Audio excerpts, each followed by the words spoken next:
You're watching BCTV. We're all about Branford.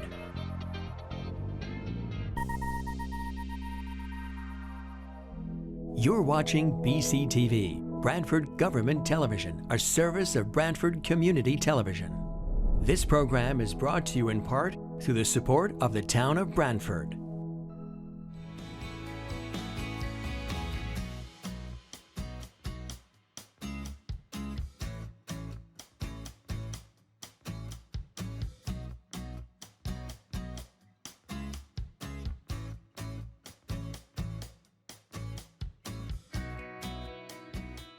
So we'll call this meeting of the Branford Planning and Zoning Commission to order. It is Thursday, January 18th. Recording in progress. Thursday, January 18th, 2024, and I have 7:01 p.m. I'll introduce members of the commission and staff. Joe Chadwick. Joe, are you here? Joe Chadwick is present. Thank you, Joe. Fred Russo. Fred, are you here? Fred, I think you're muted. Should be able to unmute yourself, Fred. There you are. Yeah, Fred Russo here, present. Excellent. Thanks, Fred. Joe Viuzzo. Joe, are you here? Joe is here. Thanks, Joe. Massimo Liguri, are you here? Massimo Liguri is here. Thank you, Massimo. And Sharon Hutner. Sharon, are you here? Sharon Hutner is here. Our staff this evening is our town planner, Harry Smith. Harry, you are here? I am here. Our assistant planner, Evan Brining. Evan, are you here? Here. And I'm the chair, Chuck Andrus. Also lurking somewhere in the cloud is our clerk recording secretary, Michelle Martin. And at this point, I'll ask our secretary to read the notice of public hearing. Legal notice, Town of Branford. The Planning and Zoning Commission of the Town of Branford, Connecticut hereby gives notice of public hearings to be held on Thursday, January 18, 2024 at 7 p.m. by remote technology to consider the applications listed below. Information regarding how to participate in the public hearings will be provided on the Commission's meeting agenda that will be posted on the town's website at least 24 hours prior to the meeting. Application number 23-11.4, special exception for grading, section 6.8, located at 11 Laurel Hill Road, 40 Connecticut Avenue Association, LLC, in care of Anthony Massimino, applicant and owner. At said hearings, all persons will have the right to be heard. Copies are on file in the Planning and Zoning Commission's office at the Planning and Zoning Department at 1019 Main Street, Branford, Connecticut, 06405. Written communications may be sent to the above address or to planning and zoning at branford-ct.gov. Branford Planning and Zoning Commission, C. Andres, chairperson. Chuck Andrus here. Thank you, Fred. Yep. We'll follow our normal format for public hearings, which is that the applicant will go first, make its presentation. After the applicant makes its presentation, we turn it over to the commission and staff. Typically, we have a staff report. Our staff will summarize the staff report. We'll open up for questions, comments by commission members. At that point, we'll open up to the public, and in a moment, I'll ask Evan to go over the process for the public to participate. Ask that you state your name and address for the record, make your comments. After the public portion, we allow the applicant to respond to any of the public questions or comments that are raised. We may or may not close the matter. It's not unusual to continue a public hearing for more than one meeting. We'll see how it goes. So with that, I will ask Evan, can you explain the process for participating in public hearings? Sure. During the public hearings, you'd like to ask a question or make a comment. Down at the bottom of your screen, there's a raise hand button. You can also type into the chat that you'd like to make any comments. If you're dialing in by phone, you can press *9, and we ask that everybody please state their name at the beginning of their comment or question. Chuck Andrus, Chair. Thank you, Evan.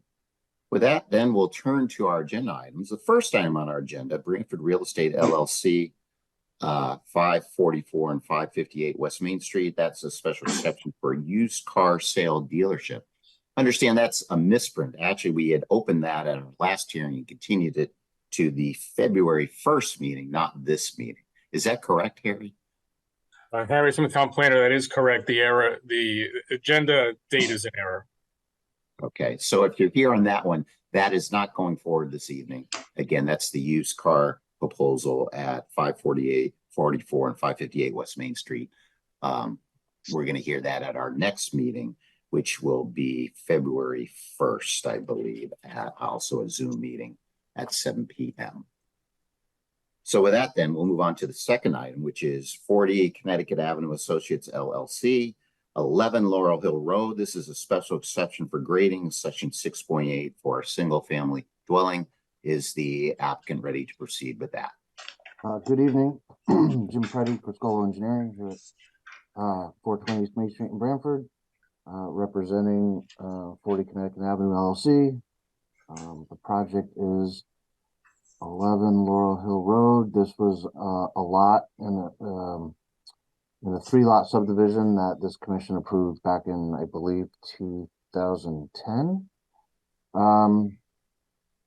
The plan looked very much like this in 2010. Here's the site development plan that was approved. This little 3 lots were the existing house in the front, the house here that was that's been built, and this is the last lot in the subdivision. Had this pocket of wetlands, and at the time when this was done, this entire area was a hayfield. In fact, the wetland was a surprise to us when we had our wetland scientists out there investigated it. Nobody knew that there was a wetland there.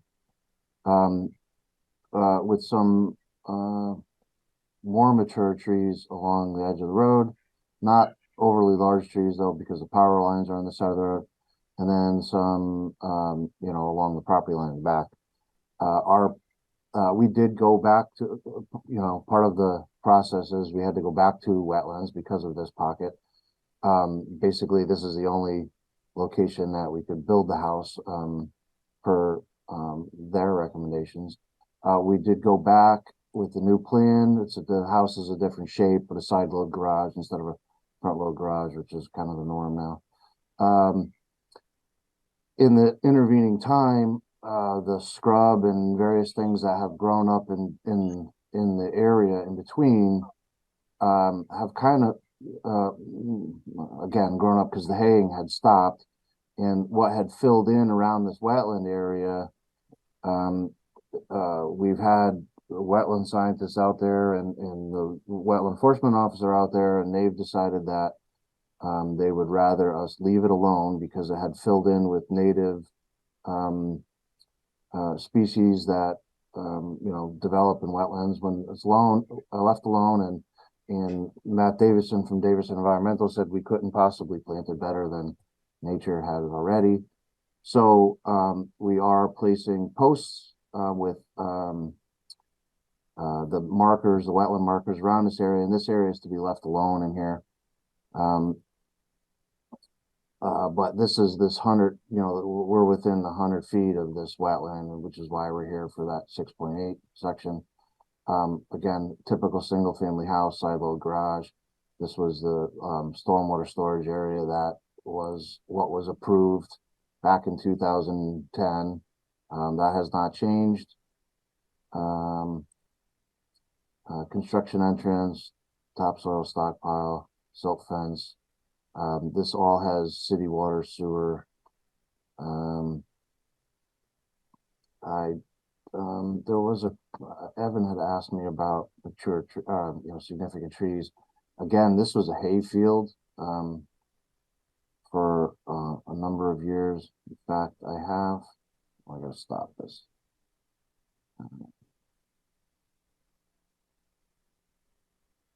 Go to. This was 2008, right before the subdivision. You can see this whole thing was a hay field. Again, it has grown up in the last dozen years with some scrub, but it hasn't been long enough for any. If significant trees are over 12 inches, it hasn't been long enough for that. There are some on the edge. Let me share one more screen. This is the current Google Street View.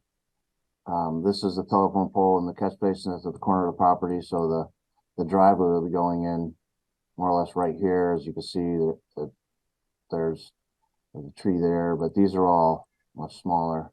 Actually, going up the street, they're kind of the same, but you can see in the background, it's mostly just kind of brushy scrub kind of stuff that's in there. And that's my story. Chuck Anderson, thank you, Mr. Preddy.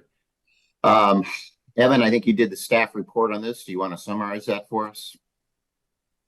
Sure. So like Mr. Preddy had described for us, the applicant's proposing a single-family home that happens to fall within 100 feet of an inland wetland, requiring a special exception. They meet the bulk requirements of the R4 district. No landscaping plan had been provided.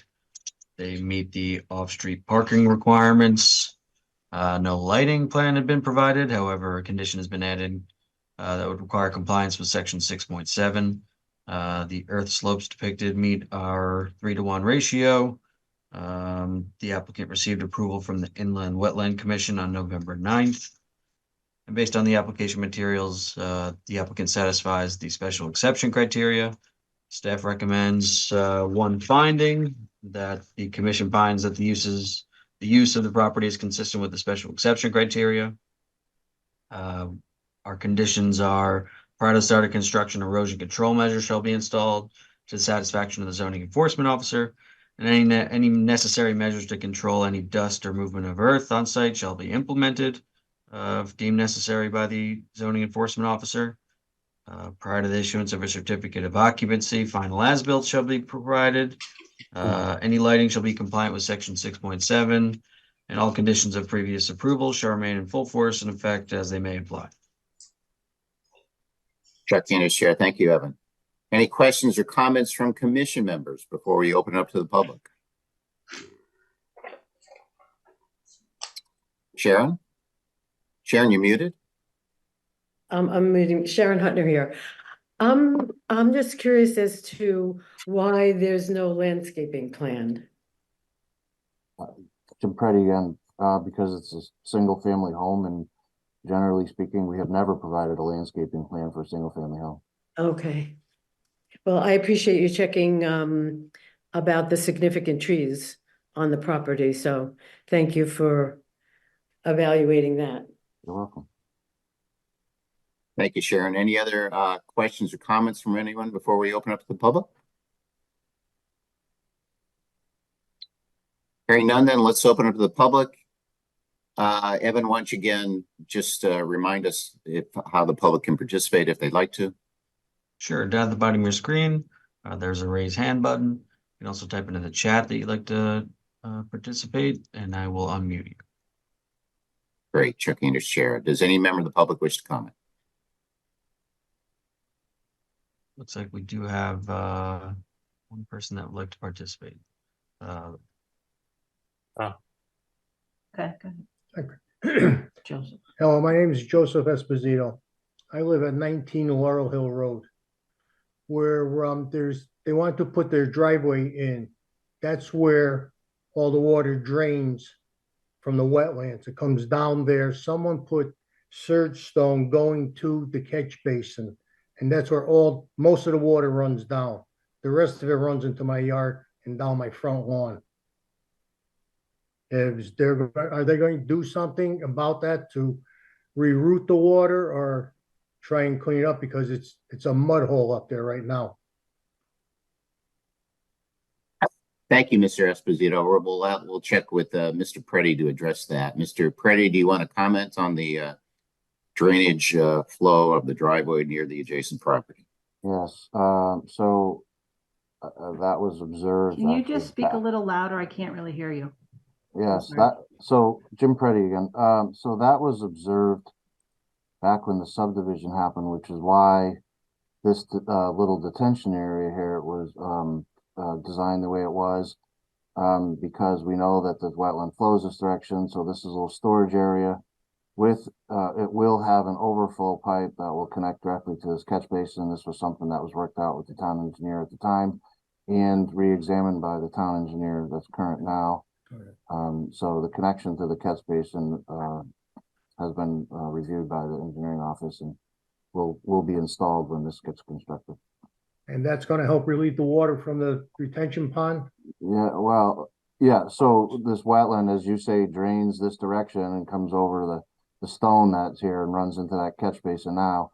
This will provide a little storage area for the water to collect, and then there'll be a piped overflow that will go directly to the catch basin, so it'll kind of dry up the edge of the road there.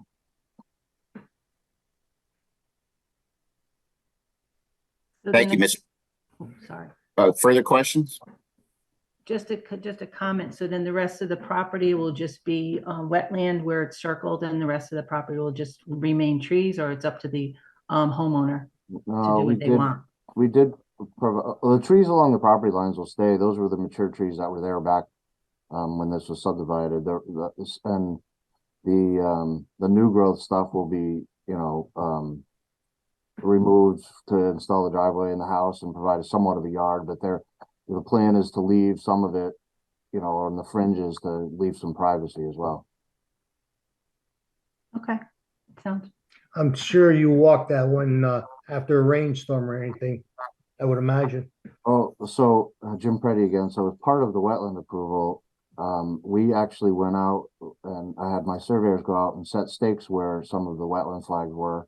And we walked it with the wetland enforcement officer and Matt Davison from Davison Environmental, who's a soil scientist, during a rainstorm. Quite honestly, we were soaked, but we did walk the property during a rain event. So yes, we're familiar with the property. Okay, because it is unpassable once it's raining. That water flows right down that hill. All right. I just hate to see you put a driveway in and find it gets washed out. Agreed. And that's why the drainage was designed the way it was. That hasn't been installed yet, I assume. No. It would be if, of course, you need Yeah. to get approvals, obviously. Right. Agreed. It was part of the lot development plan. Right. So until the lot was sold, we couldn't really do that. Great. Okay. Thank you. Thank you, Mr. thank Esposito. you. Thank you. Other questions or comments from members of the public? Seeing none. Any further comments from the applicant, Ms. Preddy? Anything else you'd like to add? No, I think I'm all set. Are there any other questions, comments from commission members or staff? Nope. Right. Excuse me? Nope. Sorry. Okay. Okay, with that, then I think we can close this matter as a public hearing. This is something we can probably take up in a little bit. So thank you, Mr. Preddy. Thank you. Okay, then that brings us then to our minutes. I believe they were circulated to us. That's from our January 4th, 2024 meeting. So I wonder if you've had a chance to review those. Oh, Harry? Harry Smith, Town Planner.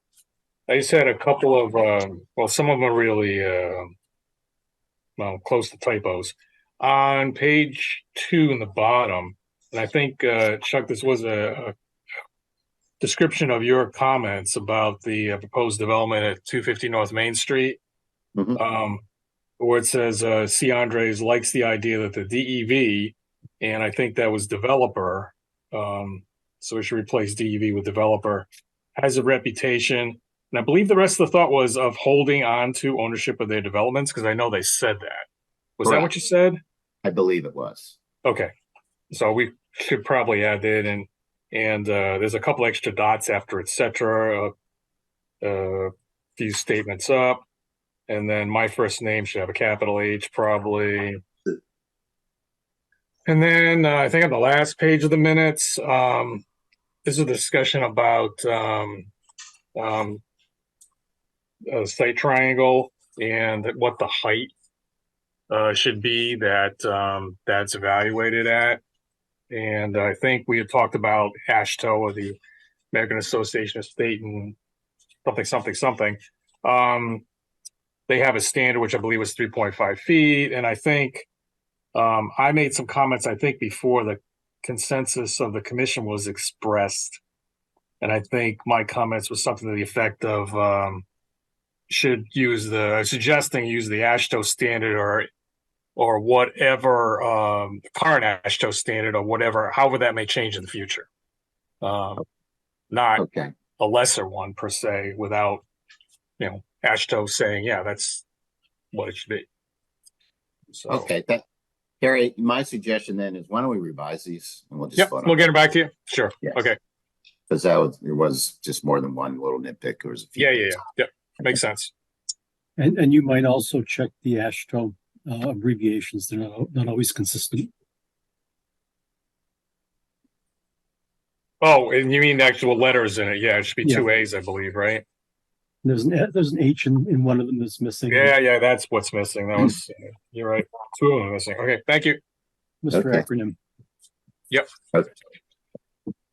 Okay. So then we'll hold off on any vote on the minutes, and Harry and staff will revise them and resend them out. Any correspondence?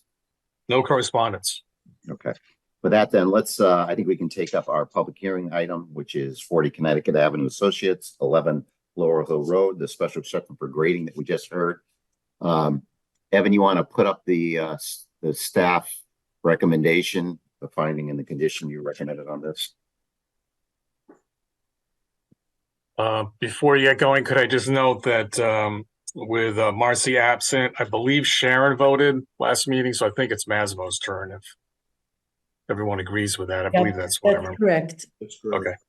Okay, it's great. So Massimo, you'll be voting on this one. So it looks like a fairly straightforward application. There is concern, the neighbors are concerned about the drainage, the driveway right close to there, but apparently that is something that was addressed as part of the original subdivision with the additional stormwater drainage basin and the hookup into the direct pipe into the storm drain. So that's also been reviewed by our town engineer. So hopefully when that gets constructed, that would be an improvement over what's there now. So, and other than that, it looks fairly straightforward. So any questions or comments from anyone? And if not, does someone want to make a motion to adopt the staff recommendation, the finding that Evan reviewed with us during the public hearing, and also the 4 conditions that are set forth in the staff recommendation that is presently displayed on the screen in front of us. Fred Russo will make that motion. Motion to approve and adopt the staff recommendation made by Fred. Is there a second? Chadwick seconds. Second by Joe Chadwick. Any further discussion? All those in favor, Joe Chadwick? Joe Chadwick is in favor. Fred Russo? Fred Russo in favor. Joe Vayuzo? Joe Vayuso in favor. Sharon Hutner?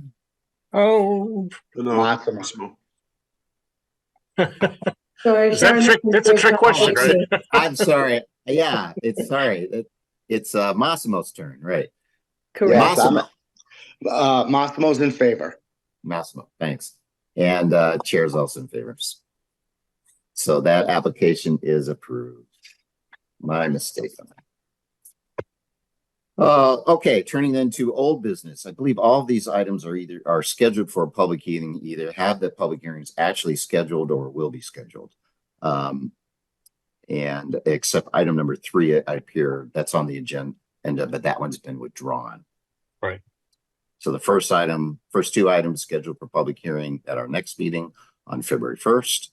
Item 3 has been withdrawn for February 1st public hearing. None of these look that big. And 5 and 6, we need to schedule the public hearings for those. Is that correct, Harry? Or Yeah, I think we might have mentioned just delegating as the commission has a standard, standing motion to delegate it to you and I, say in the public hearing. I know the last one I believe needs wetlands approval, and I am not completely clear that's going to happen before the meeting on the 15th of February. Sure. So we'll look at that, and we'll probably do the first one on the meeting on the 15th of February. Okay. And since I'm talking under new business, we got one new application in for 236 Pleasant Point Road. The owner and applicant is Roger Holt. It's a special exception for an oversized accessory structure. That came in right at the buzzer yesterday, so we didn't get it on the agenda. But that got in early enough before the doors closed, so it's accepted for the record tonight, and we'll schedule it probably for the 15th of February. Okay. Thank you, Harry. So even though new business has nothing, that is the item that just came in. So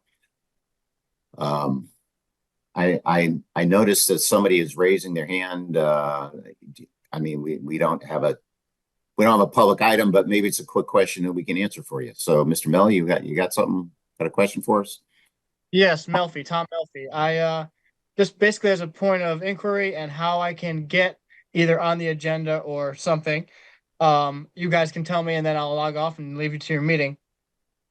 Basically, I live on 29 Newton Road, which is down by the Elks Club. I'm not sure if you guys are familiar where that is. It is a private road, and for some reason it is a private road. And my inquiry is to why is it a private road? It gets trash, you plow it in the winter, and the mail comes all the way down for all of our mailboxes. But it is an absolute beat up mess as far as the paved job that is currently there. And my concern and question is, who owns it? If I own it, am I responsible for maintaining it? Right now, we kind of do all maintain it, but it's getting out of hand with the changing of the seasons. And I can show you the Google map of how beat up it is, but I will save you the visual for now. If I ever get on the agenda, potentially, that's all I really need to show you. It's terrible. So my question to you is, what should I do and where should I go? I figured this was just the first place to start. Great. Thank you, Mr. Melfi, and we'll ask Harry to address some of those questions. Why don't you get in touch with us in the office tomorrow if you can do that, or you can just call in and set up a time. We may pull in the town engineer. We can give you some more information on the background on the road, as much as we have in the office. But I have some. Okay, yeah, just give us a call and we'll set up a time for you to come in and we can go over some of that stuff because we've got the information at the staff level, the commission. I don't even know when that road was created. I'm guessing, it could be very old. I don't know. Yeah. My neighbor across the street has lived here for 30-something years, and it's always been a private road. But initially, I believe it was all owned by one family and then partitioned out. Yeah, that may have happened before zoning was in place, which starts in 56. So they'll call us and we'll go through it and see what we can all right. come up with for Thank you guys information. very much. Thank you for your time. Okay. And you know how to reach us? I'm just on the website. I'm sure I'll find the number. Yeah. Okay. Perfect. Thank you guys. Thanks. Yeah. Okay. You bet. Okay, that brings us into other business. Item number 1 is soil erosion establishment. It looks like a soil erosion bond for the subdivision, the Cherry Hill subdivision, per section 6.8. So what's that about, Harry? Just to refresh everyone's memory, this was approved originally as what they call final approved subdivision, which would have required a financial guarantee for them to begin work on it. They're having a little timing issue getting that in place, apparently. So they asked for permission to change the subdivision approval to a conditional approval, which did not require a financial guarantee, but precludes the sale of any lots until they either finish the public improvements or post a bond for whatever work they haven't finished. So as part of the financial guarantee amount that was actually submitted to the commission for approval, there was $50,000 for soil and erosion control. But that bond was never put in place because that was part of a bigger bond. So for as a section 6.8 grading approval also, because it's on a steep slope. And so for that approval for them to begin work on the road and other improvements out there, they need to establish a separate soil and erosion control bond. So I have a memorandum from Jane Ellis, the zoning enforcement officer, and she is recommending the commission approve a bond in the amount of $50,225 for soil and erosion control requirements per the previous planning and zoning commission approval under section 6.8 and 6.10. Any questions from anyone? Not, does someone want to approve the recommendation of the zoning enforcement officer to establish the soil erosion and sedimentation control bond in the amount of $50,225 for the 175 Cherry Hill Road subdivision per section 6.8 of the regulations.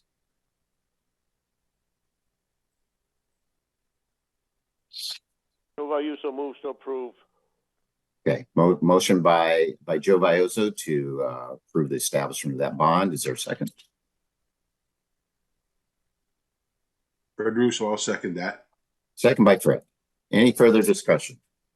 All those in favor, Joe Chadwick, Joe Chadwick is in favor.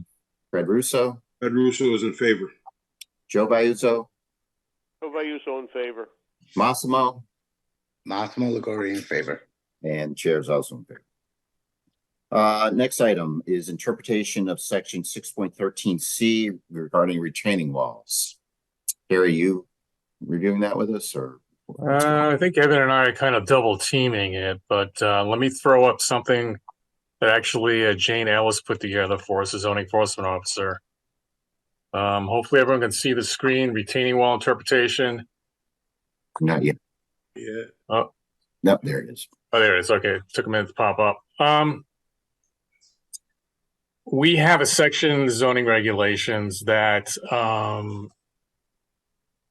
currently says, this is section 612C3, it's down at the bottom. So right now, the all the text that's in the zoning regulations is everything that's not underlined. So it says all retaining walls should be set back a minimum of 6 feet from any parking space in a distance at least equal to the height of the wall, blah, blah, blah, blah. The question is how to apply this, because we also have another provision in the regulations that does not require approval of a retaining wall that's less than 3 feet. And a retaining wall that's less than 3 feet does not need a zoning permit. So essentially, you can go ahead and put a retaining wall on your property without any approval process at all from the town.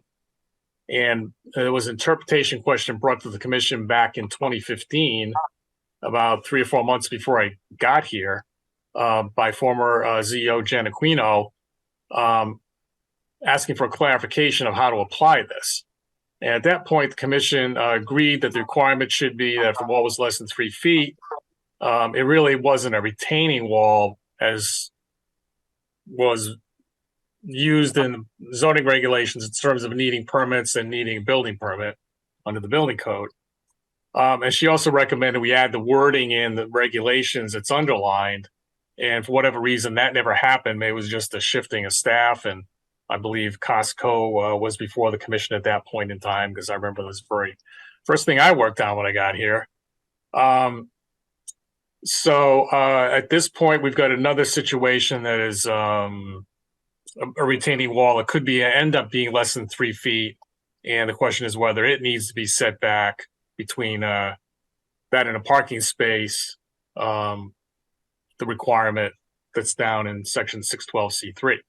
So we're asking the commission whether you want to basically confirm your interpretation back in 2015, and also to provide us guidance about inserting this language or something similar into the appropriate section of the zoning regulations when we do the amendments that I've been slowly drafting up. So that's basically it. I don't know, Evan, if you want to elaborate or add anything that might be helpful. No, just that staff has been operating as if the wall is under 3 feet, then we wouldn't apply setback requirements or anything else. Yeah, thank you. Yeah, that is important because we've been applying it consistently, I believe, at least since 2015. Okay, so the two things is we established made an interpretation back in 2015 of retaining walls that are under 3 feet don't have to meet setback requirements or this other provision, and that provision applies to basically retaining walls only over 3 feet. And right. That's the way we've been consistently interpreting it, even though we never inserted the language into the regulations, which was apparently the intent when we made the interpretation back in 2015. Yeah, just the language would make it clear that was the interpretation, but yeah. And so you had two sort of comments. Question number one, do we want to continue that interpretation? and have direct staff to continue to interpret that regulation in that faction as if the language existed. And number two, do we want to direct the staff to add this to the tweaking regulations that we've been discussing? Remember, we had the special session that we talked about, well, let's do these amendments so we would actually implement this, which currently is been in limbo for a while.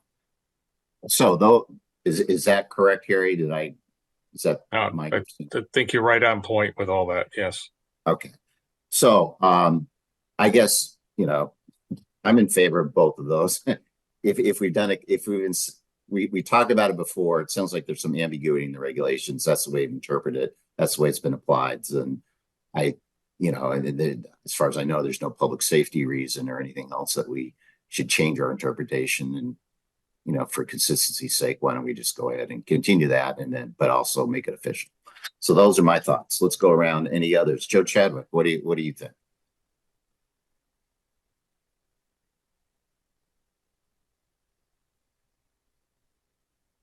Where's Joe? Maybe I'm going to stop sharing so I can see things better. Joe, you muted. You need to unmute yourself, please. I just asked him to unmute. Should be able to unmute now.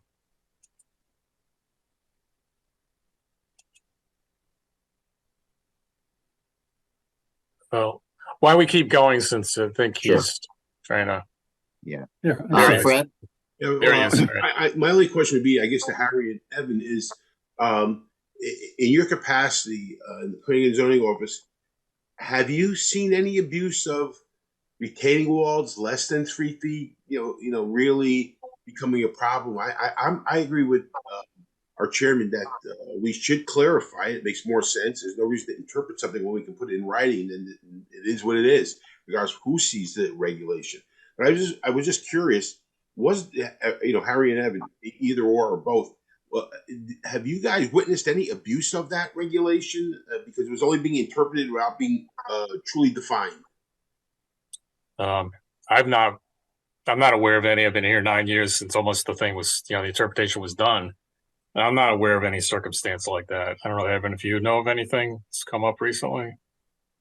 I think 2 or 3 times since I've been here, there's been people who have built small, either retaining walls or freestanding walls over property lines, but that's just not permitted in general. So I'm good with that. I just wanted to make sure that it wasn't like there's some widespread problem that's going on. I like the idea of defining the regulation clearer than it is. And I think you mentioned, Harry, that it probably was going to be done, and somewhere along the line it may have slipped through the cracks anyway. So I'm fine with that if you're going to add that in.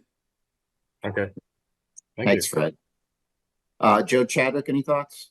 Yeah, I apologize. My thumbs are very, very dry, and my trackball just does not seem to get any traction when I go to unmute. In looking at this, I'm in favor of simplifying things and proceeding the way we have been interpreting this. But I would also note: is there any regulation or any requirement for a guard on a retaining wall when it is over 3 feet from the adjacent ground? We don't have to do it now, but I think that's something that is worth considering. I mean, granted, the taller it is, the farther away from a property line it is, but still, the taller it is, the farther you have to fall. So that's my only concern. Yeah. Harry Smith, town planner, I believe there is a building code requirement that there be a fence on the top of a retaining wall. I believe it's over 3 feet, but it may not sync up with that. So I know there've been a couple of walls that they've had to install fencing. I believe I want to say Sterling Ridge was one of them. I don't know if they ever got the fence, I'll tell you the truth. But I'll look into that and let the commission know. I know that along circulation paths, you have to have a guard. And I know the retaining structures in the back of, in the parking lot on Main Street behind Baca. there's a drop, and there are big retaining wall and fencing Oh, the parking protection. lot. Yeah, the town parking lot. Right, right. Yeah. So, I know it's done there, but that's also part of a circulation path. So if you don't have a circulation path, what do you do? I will find out and get back to you. But other than that, I mean, I see no reason why we should not proceed, at least getting this much taken care of. Thanks, Joe. Joe Vayuzo? Yeah, well, I've been listening to all but the staff was saying that this has not been a problematic situation since 2015. And like Fred said, well, just have it in writing and have a little more clarity to it. But other than that, I'm for what you're all saying. So as long as it hasn't been a problem since 2015, I think we should continue to do what you guys been doing. So great with it. Chuck Anderson, thanks, Joe. Massimo? Yeah, I think that simple wording of that's added in to that regulation just makes things really, really easy. There's definitely no reason why I wouldn't want this approved. What Joe Chadwick said does make a ton of sense. Like if someone puts up a much higher wall and there's some walking circulation, or there's a path where you could walk by or through, and God forbid, somebody falls off a high wall. But in certain situations, right? Like, so if you put a retaining wall and there's like a mountain or rocks where you can't walk behind it, I kind of feel like, man, why make somebody spend so much extra money on putting a rail up? But if there is some circulation path where you can walk through, then that's a danger zone and it needs to be done. So I don't know if that part could be worded properly. It does put some concern there, but the 3-foot height wall with no permit, I think is perfect. Thank you. Chuck Anderson, thanks, Massimo. Sharon, any thoughts? You're muted. I mean, that's. No, sounds good to me. Okay, thanks, Sharon.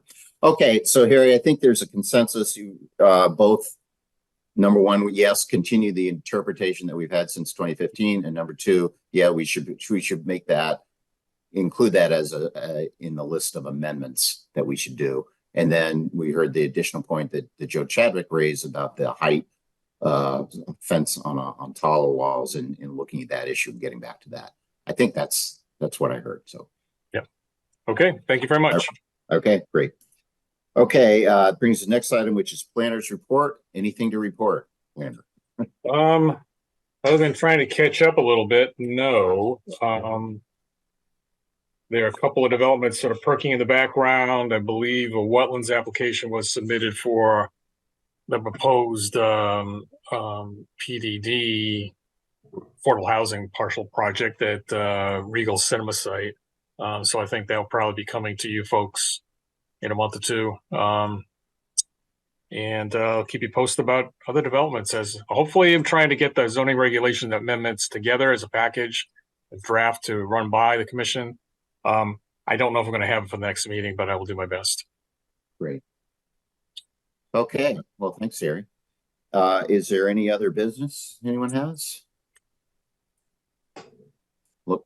Look at this, 45-minute meetings. Oh my God.